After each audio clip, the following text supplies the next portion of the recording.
بسم الله الرحمن الرحيم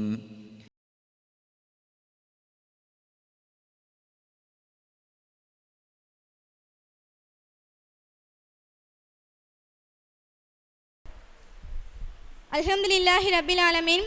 அஸ்ஸலாத்து வஸ்ஸலாம் அலா சையதினா முஹம்மதின் வாலிஹி வஸஹ்பிஹி அஜ்மஈன். அம்மா பாத். தூண்களே இல்லாத வானங்களையும் முடிவே இல்லாத கடல் நீர்களையும் படைத்து அகிலங்களையும் மாற்றி செய்து கொண்டிருக்கும் அல்லாஹுக்கு எல்லா புகழும் உண்டாகட்டுமாக. அவனது சாந்தியும் சமாதானமும் கண்ணியத்திற்குரிய முஹம்மது நபி ஸல்லல்லாஹு அலைஹி வஸல்லம் அவர்களின் மீதும் அவர்களை அப்படியே பின்பற்றி வாழ்ந்த உத்தம சத்திய சபாஹ் மீதும் இன்னும் நல்லடியார்கள் மீதும் உண்டாகட்டுமாக. வம்மா ஆத்துக்குமு ரசூலு ஃபௌஹுதுஹு. தூதர் உங்களுக்கு எதை கொண்டு வந்தாரோ அதை நீங்கள் எடுத்துக்கொள்ளுங்கள். வமா நஹாக்கும் அன்ஹு ஃபன்தஹும். அவர் எதனை விட்டு உங்களை தடுத்தாரோ அதிலிருந்து நீங்கள் விலகிக் கொள்ளுங்கள். யா அய்யுஹல்லதீன ஆமனூ, ஈமான் கொண்டவர்களே, அதீஹு அல்லாஹ, அல்லாஹ்விற்கு நீங்கள் கட்டுப்படுங்கள். வ அதீஹு ரசூல, தூதருக்கு நீங்கள் கட்டுப்படுங்கள். அல்லாஹ் தஆலா மனிதர்களை படைத்து மனிதர்களுக்கு தேவையான அனைத்து சட்டத்திட்டங்களையும் அருளி இருக்கின்றான். மனிதர்கள் இந்த செயல்களை செய்தால் சொர்க்கம் புகுவார்கள், இந்த செயல்களை செய்தால் நரகம் புகுவார்கள் என்று அல்லாஹும் அவனது தூதரும் அருளியுள்ளார்கள். இந்த மார்க்கத்தில் இந்த செயல் நன்மை தரக்கூடியது, இது வணக்கம் என்று அல்லாஹும் அவனது தூதரும் தான் தீர்மானிக்க வேண்டும். இந்த மார்க்கம் அல்லாஹ்வாலும் அவனது தூதராலும் தான் முழுமைப்படுத்தப்பட்டுள்ளது. இதை பற்றி அல்லாஹ் தஆலா தன் திருமறையில் கூறும்போது, அல் யௌம அக்மல்து லக்கும் தீனக்கும், இன்றைய நாளில் உங்களுடைய மார்க்கத்தை நான் பூரணமாக்கிவிட்டேன். வ அத்மம்து அலைக்கும் நியமத்தி, என்னுடைய அருளை உங்களின் மீது நான் முழுமைப்படுத்திவிட்டேன். வ ரலீது லக்குமுல் இஸ்லாம தீனன், உங்களுக்காக இஸ்லாத்தை நான் மார்க்கமாக பொருந்திக் கொண்டேன் என்று அல்லாஹ் கூறுகின்றான். இதன் மூலமாக அல்லாஹ் இந்த மார்க்கத்தை முழுமைப்படுத்திவிட்டான் என்று நாம் விளங்குகின்றோம். இந்த மார்க்கத்தில் புதிதாக ஒரு செயலை ஒருவன் ஏற்படுத்தினான் என்றால் அது மறுக்கப்பட்டதாகும். மேலும் நபிகள் நாயகம் ஸல்லல்லாஹு அலைஹி வஸல்லம் அவர்கள் கூறியுள்ளார்கள், நம்முடைய இந்த மார்க்கத்தில் இல்லாத ஒன்றை வணக்கமாக புதிதாக ஒருவன் ஏற்படுத்தினான் என்றால் அவன் மறுக்கப்பட்டவன் ஆவான் என்று கூறியுள்ளார்கள். அல்லாஹும் அவனுடைய தூதரும் இந்த மார்க்கத்தை முழுமைப்படுத்தி விட்டார்கள். ஒருவன் இந்த மார்க்கத்தில் ஒரு செயலை புதிதாக அவன் ஏற்படுத்தினான் என்றால் அவனும் அவன் ஏற்படுத்திய அந்த செயலும் மறுக்கப்பட்டதாகும். அதாவது உலக விஷயங்களை பொறுத்தவரை புதிதாக ஏற்படுத்துவது குற்றமில்லை, ஆனால் மார்க்க விஷயங்களை பொறுத்தவரை புதிதாக ஏற்படுத்துவது குற்றமாகும்.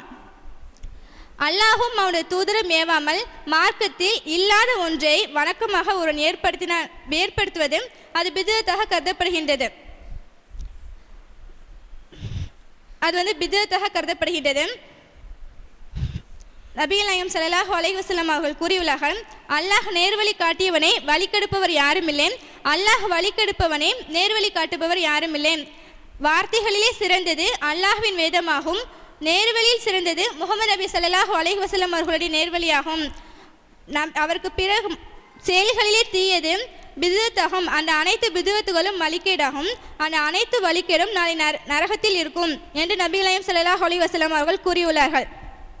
இந்த கருத்தை நபிகள் நாயகம் ஸல்லல்லாஹு அலைஹி வஸல்லம் அவர்கள் பெரும்பாலான பிரசங்கங்களில் இதை கூறுவார்கள்.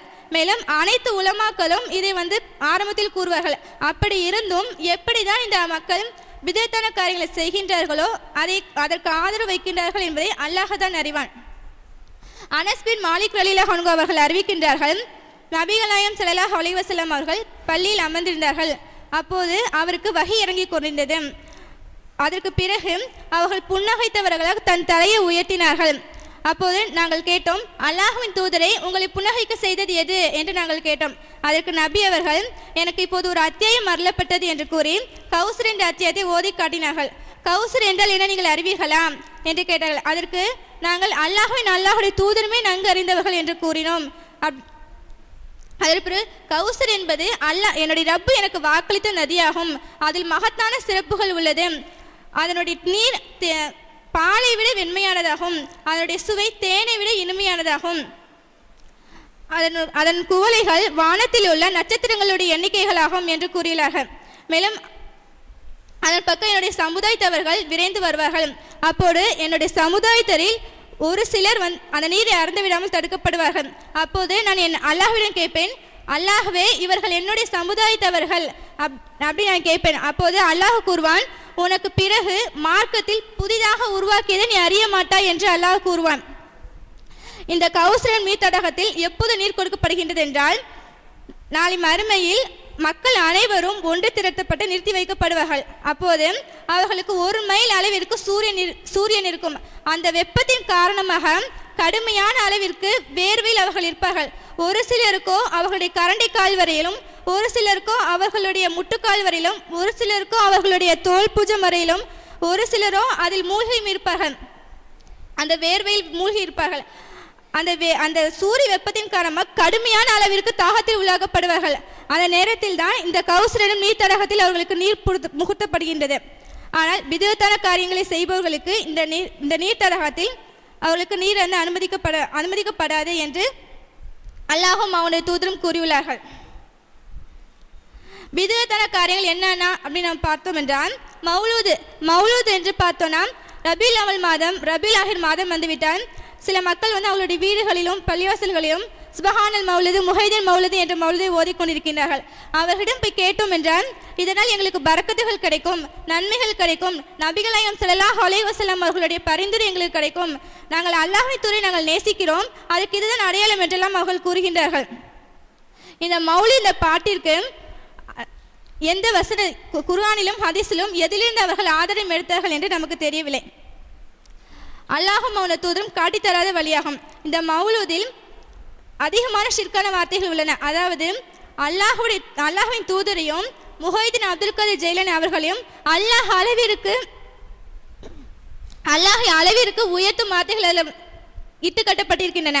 அல்லாஹுக்குரிய பண்புகளை அல்லாஹுக்கு மட்டும்தான் நாம் ஆக்க வேண்டும். மற்றவர்களுக்கு ஆக்கினால் நாம் ஈமான் கொண்டவர்களாக ஆக முடியாது. அதுக்கு அடுத்தது பார்த்தோம் என்றால், மிலாடி நபி ஸல்லல்லாஹு அலைஹி வஸல்லம் அவர்கள் உயிரோடு வாழ்ந்து கொண்டிருக்கும் போது அவர்கள் அவருடைய பிறந்த நாளை கொண்டாடினதே கிடையாது. ஆனால் அவர்கள் இருந்ததுக்கு பிறகு மக்கள் அவர்கள் பிறந்த நாள்களை, அதாவது நபி ஸல்லல்லாஹு அலைஹி வஸல்லம் அவர்களை பிறந்த நாளை கொண்டாடி கொண்டிருக்கின்றார்கள், மௌலூது ஓதி கொண்டிருக்கின்றார்கள். இந்த மௌலூதிற்கும் இதுக்கும் அல்லாஹ் தனது வேதத்தில் எந்த ஒரு வசனத்திலும் அல்லாஹ் மௌலூது ஓதுங்கள் என்று கூறியதும் இல்லை. மேலும் நபி ஸல்லல்லாஹு அலைஹி வஸல்லம் அவர்கள் மௌலூது ஓதியதும் இல்லை, அதை ஏவியதும் இல்லை, அதை அங்கீகரிக்கவும் இல்லை. ஏனென்றால் அல்லாஹ் அவனுடைய வேதத்தில் அதை கூறவும் இல்லை. நபி ஸல்லல்லாஹு அலைஹி வஸல்லம் அவர்களும் எந்த ஒரு சந்தர்ப்பத்திலும் பிதத்தான காரியங்கள் செய்யவும் இல்லை. அவர்கள் சஹாபாக்களுடைய காலத்திலும் பிதத்தான காரியங்கள் செய்யவில்லை. ஏனென்றால் இந்த பிதத்தான செயல்கள் அனைத்தும் சுமாரான 100 ஆண்டுகளுக்கு முன்னால் தான் உருவாக்கப்பட்டிருக்கின்றன. அதுக்கடுத்து தான் இறந்தவர்களுக்காக பாத்தியா ஓதுறாங்க. அந்த பாத்தியா எப்படி ஓதுறாங்கன்னா, 3ஆம் நாள் ஓதுறாங்க, 7ஆவது நாள் ஓதுறாங்க, 40ஆவது நாள் ஓதுறாங்க, 6 மாத பாத்தியாம், வருஷத்து பாத்தியாம் என்றெல்லாம் ஓதிக்கொண்டிருக்கிறாங்க. இதற்கெல்லாம் அவங்க எதுலேருந்து ஆதாரம் எடுத்தாங்கன்னு தெரியல. இறந்தவர்களுக்காக யாசின் ஓதுறாங்க. நபி ஸல்லல்லாஹு அலைஹி வஸல்லம் அவர்கள் கூறுகின்றார்கள், யாராவது ஜக்ரத் ஹாலில் இருந்தால் அவர்களுக்கு அந்த நிலை யாசின் சூரை ஓதினார் அவர்களுடைய வேதனை குறைக்கப்படும் என்று கூறியுள்ளார்கள். ஆனால் நம்முடைய மக்கள் எப்படி எடுத்திருக்காங்கன்னா, இறந்ததுக்கு பிறகு இந்த யாசின் சூரை ஓதுகின்றார்கள், அதன் மூலமாக அவங்களுடைய வேதனை குறைக்கப்படும் என்று கூறினார்கள். அவர்கள் இருந்ததுக்கு பிறகு அந்த யாசின் சூரா ஓதுறதுனால அந்த மையத்தவர்களுக்கு எந்த நன்மைகளும் போய் கிடைப்பது கிடையாது. அது யார் அந்த குர்ஆனை ஓதுறாங்களோ அவங்களுக்கு மட்டும்தான் நன்மைகள் கிடைக்குது. அதுக்கடுத்துதான் மிஃப்ராஜ் இரவு, பராத் இரவு போன்ற இரவுகளில் இரவு முழுவதும் விழித்திருந்து திக்ரு செய்து கொண்டிருக்கிறாங்க, தொழுகிறாங்க, பகல் முழுவதும் நோன்பு வைக்கிறாங்க. ஆனால் இது அல்லாஹ் அவனுடைய தூதர் காட்டித்தரது வழியாகும். நம்முடைய மார்க்கத்தில் ஏராளமான பிதத்தில் நுழைந்திருக்கின்றன. இந்த பிதத்தான காரியங்களை பார்த்தோன்னா அல்லாஹ்வையும் அவனை தூதரையும் முட்டாளாக்குவது போல தோன்றுது.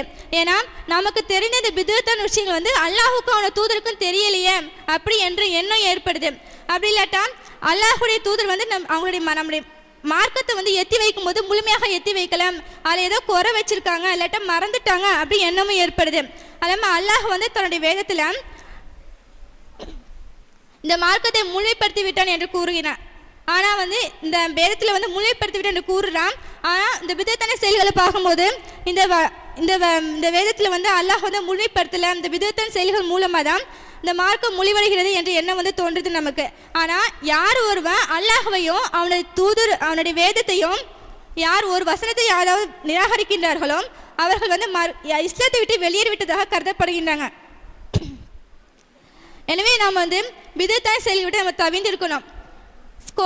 கொலை செய்வது, கொள்ளையடிப்பது, விபச்சாரம் செய்வது, மது அருந்துவது போன்ற பெரிய பாவங்களோட மிக பெரியது என்னன்னா பிதத்தான செயல் தான். இந்த பிதத்தான செயல் மூலமா அவனுக்கு அதிகமான பாவங்கள் ஏற்படுகின்றது. அதாவது பெரிய பாவங்களை செய்யும் போது அந்த மனிதன் இது பெரிய பாவம், இதனால நமக்கு தண்டனை கிடைக்கும், அவன் திருந்துவதற்கும் விட்டுவிடுவதற்கும் வாய்ப்பு இருக்கு. ஆனா இந்த பிதத்தான செயல் செய்யறவன் இது நன்மை என்று கருதி அவன் செய்யறான். அதனால இதை விட்டுவதற்கு வாய்ப்பே இல்லை. மேலும் தொழுகை விடுறதுனால தொழுகை விடுறது நோன்பு வைக்கிறத விட ஷைத்தானுக்கு மிக பிடித்தமான விஷயம் என்னன்னா இந்த பிதத்தான செயலை செய்யறது தான். ஏன்னா இந்த ஒருவேளை தொழுகை விட்டாலோ நோன்பு வைக்காம இருந்தாலும் அல்லாஹ்வால மன்னிப்பு கிடைச்சாலும் கிடைக்கலாம் அவங்களுக்கு. ஆனா பிதத்தான செயலை செய்யவங்களுக்கு மன்னிப்பே கிடைக்காது. அதனால இது ஷைத்தானுக்கு மிக விருப்பமானதா இருக்குது. நாம் அல்லாஹுக்கும் நபி ஸல்லல்லாஹு அலைஹி வஸல்லம் அவர்களை பிரியப்படுவது உண்மையாக இருக்குமானால் அவர்களுடைய பரிந்துரை நமக்கு மறுமையில் கிடைக்குமானால் அல்லாஹ்வையும் அவனது தூதரையும் முழுமையாக கட்டுப்பட்டு பிறர் மலம் கருதுபவர்களாக, பிறரை பரிகாசம் செய்யாதவர்களாக, பொறாமை விட்டும்